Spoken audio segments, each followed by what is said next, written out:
Subsequent to that, I haven't done anything really that involved heights. But I had dinner with Tom Cruise like years ago after he did that thing out of the building. It just has a different emotional vibe. As talented as those guys are, it has a different emotion for the audience. It has a different quality.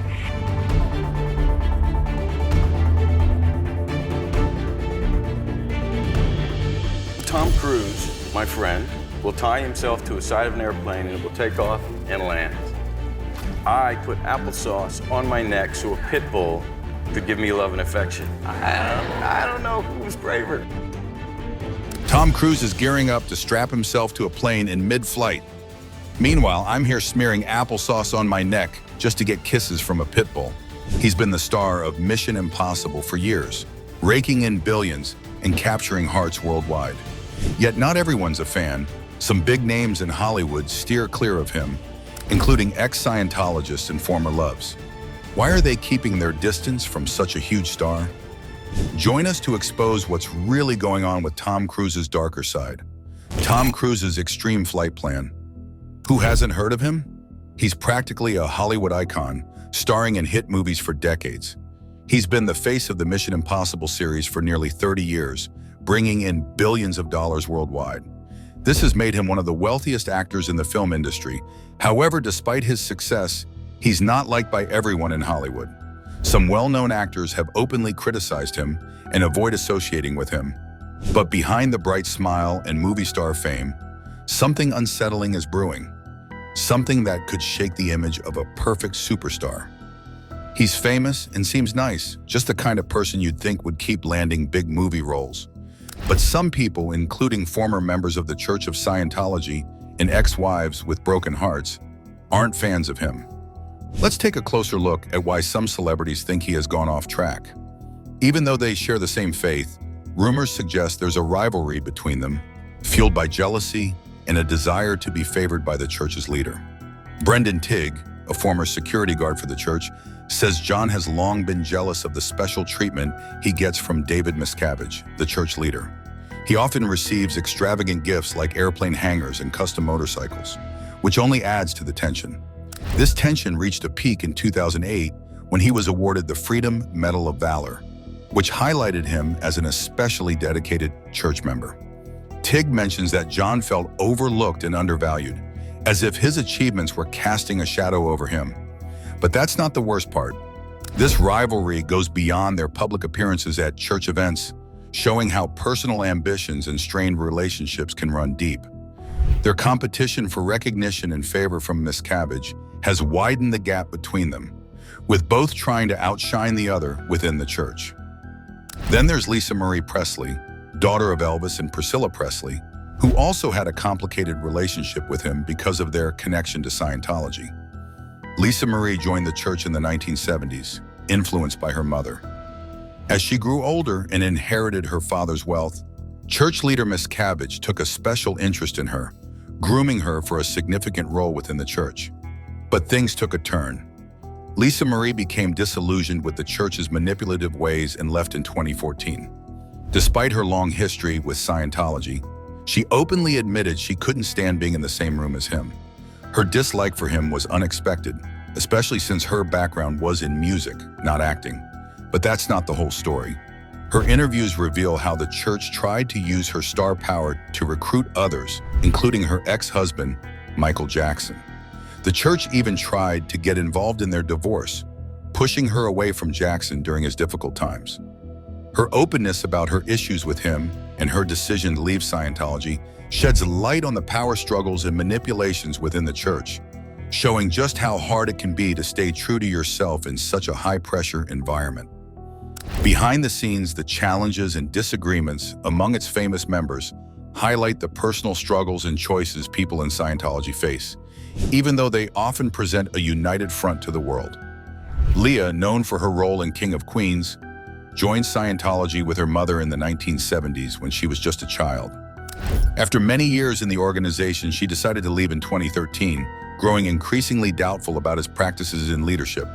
In her book, Troublemaker: Surviving Hollywood and Scientology, Leah shared her tough experiences, including some shocking moments with him, like the time he reportedly got very angry over something as simple as cookie dough. Leah is about to show us even more about the famous faces in Scientology. The unseen influence of Hollywood's elite. Leah described Tom Cruise as someone who behaved like a spoiled child, which was very different from how he appeared to the public. Leaving Scientology didn't silence Leah. Instead, it made her a vocal critic of the church. She often pointed to him, accusing him of being deeply involved in the church's controversial actions. When Top Gun Maverick became a hit, Leah warned people not to be fooled by his charm and celebrity status, saying he was fully aware of what goes on inside the church. During a 2017 Reddit AMA, Leah bluntly stated that he wasn't the good person people thought he was. She claimed that even those who worked closely with him, including non-Scientologists, saw him as manipulative. But that's not the worst part. Leah's outspoken approach not only brought her personal experiences to light, but also raised awareness about bigger issues within Scientology and its most famous member. Her criticism goes beyond personal grievances. Leah has taken legal action against Scientology, naming him as a key figure in the organization.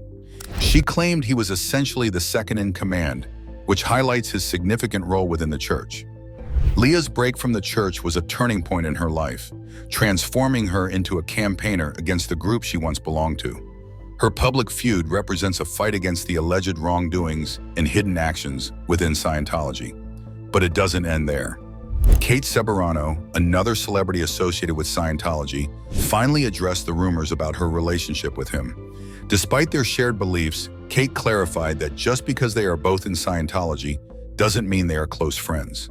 She compared this assumption to thinking every Catholic knows the Pope, which she found absurd.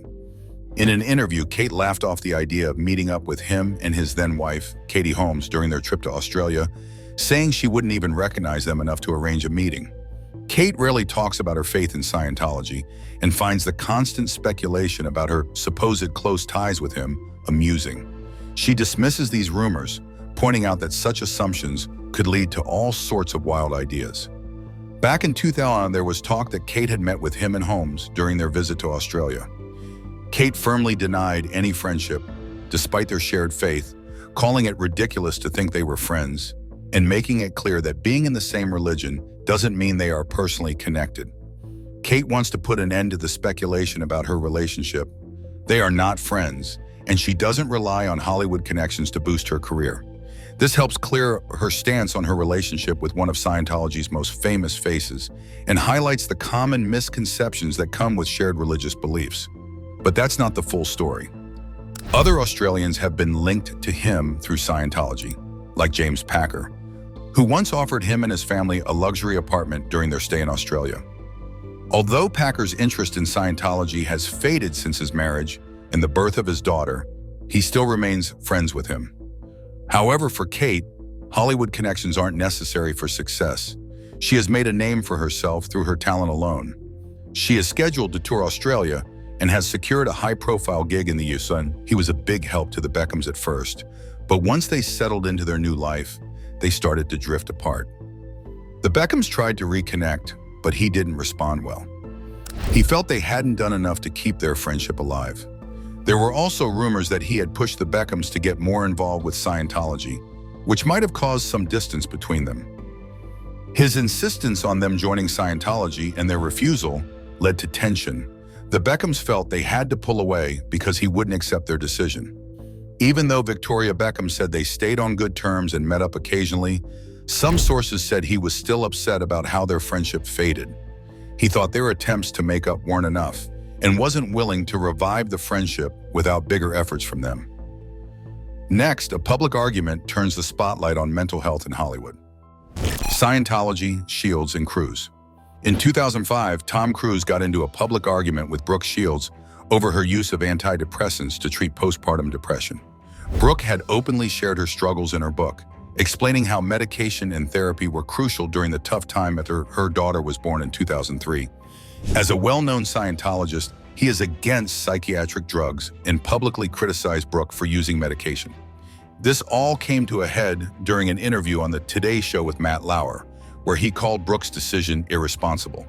He argued that medications just cover up problems instead of fixing them, and suggested that vitamins and exercise were better alternatives. This view aligns with Scientology's teachings, which discourage the use of psychiatric drugs. Brooke didn't take his comments lightly. She defended her choice to use medication and criticized him for speaking on something he had no personal experience with, especially since he had never dealt with postpartum depression himself.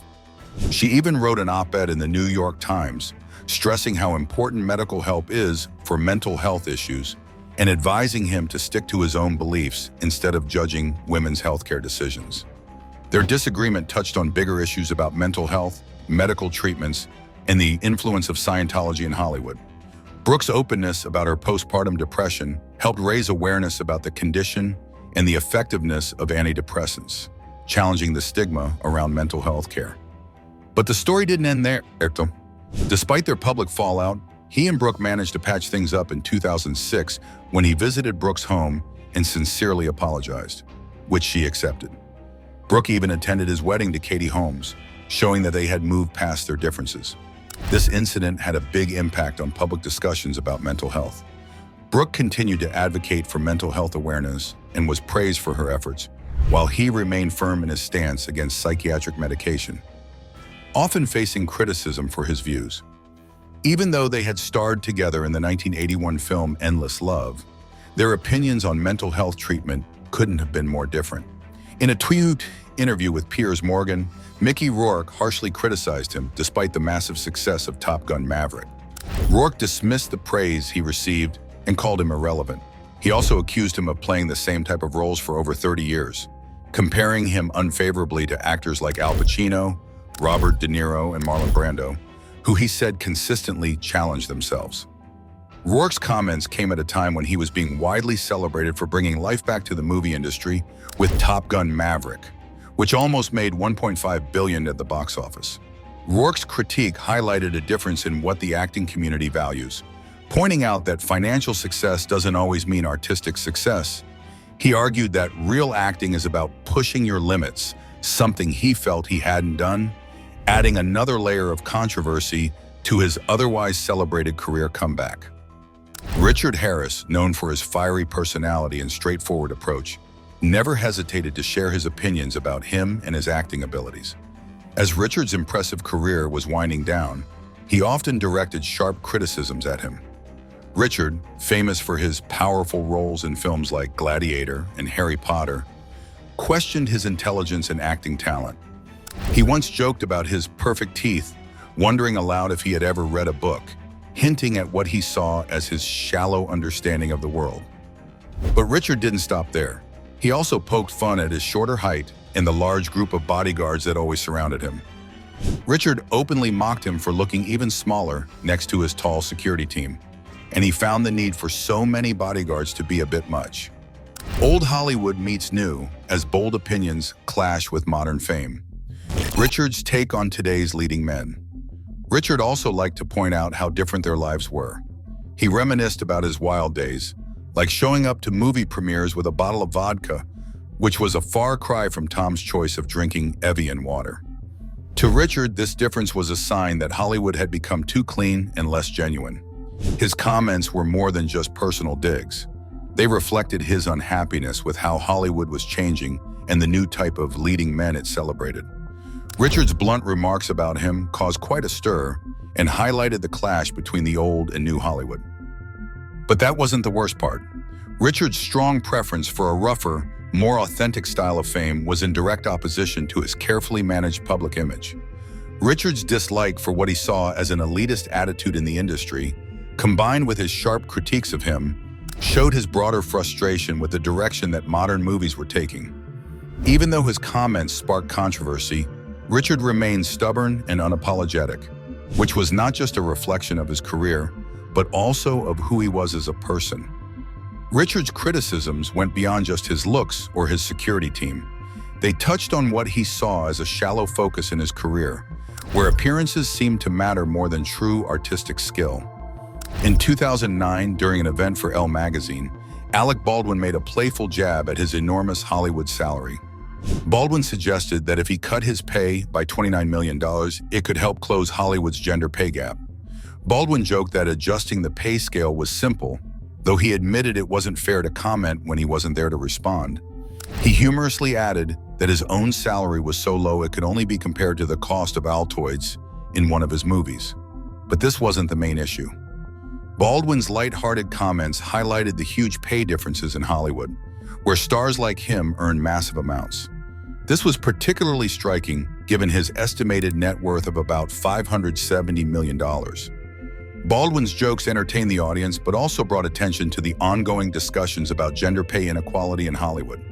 His remarks added to the growing calls for fairer pay practices in the industry. The tension between Brad Pitt and him dates back to their time filming Interview with the Vampire in 1994. Although the movie became a cult favorite, the off-screen tension between the two actors was clear. Brad, known for his natural charm and serious approach to acting, often clashed with his larger-than-life personality and precise methods. Reports from that time suggest Brad was openly frustrated by his behavior during filming, which stemmed from their different approaches to acting and fame. Brad, who values depth and subtlety in his roles, found it hard to align with his focus on Hollywood glamour and blockbuster success. In several interviews, Brad has talked about how their different styles and career priorities shaped their professional relationship. He and Brad had very different ways of interacting with people. He treated every conversation like a competition, always trying to win, while Brad preferred a more laid-back and spontaneous approach. Brad felt that his competitive nature made it hard for them to have a real conversation. This tension wasn't just limited to their time working on Interview with the Vampire. It followed them off the set as well. Even after the movie, their interactions stayed strictly professional, with no sign of a friendly bond. Both actors continued to be big names in Hollywood, but they rarely crossed paths, either in their work or in their personal lives. He, famous for his action-packed movies, represents mainstream Hollywood success. On the other hand, Brad has taken a different route, mixing indie films with big hits, always looking for roles that challenge him as an actor. This difference in their career choices has only made their professional rivalry stronger. For example, in 2009, they both starred in World War II movies, Brad in Inglourious Basterds, and he in Valkyrie. Brad's movie did better at the box office, which added more tension between them. There were even rumors that Brad made fun of his film, although his agent denied it. The tension between big stars grows, leading to more Hollywood drama, when roles and rivalries collide. But that wasn't the worst part. In 2010, Angelina Jolie, who was married to Brad at the time, got the lead role in Salt, a part that Tom had been interested in. This seemed to bother him, especially since it happened during his ongoing rivalry with Brad. Despite these issues, both actors have continued to have successful careers.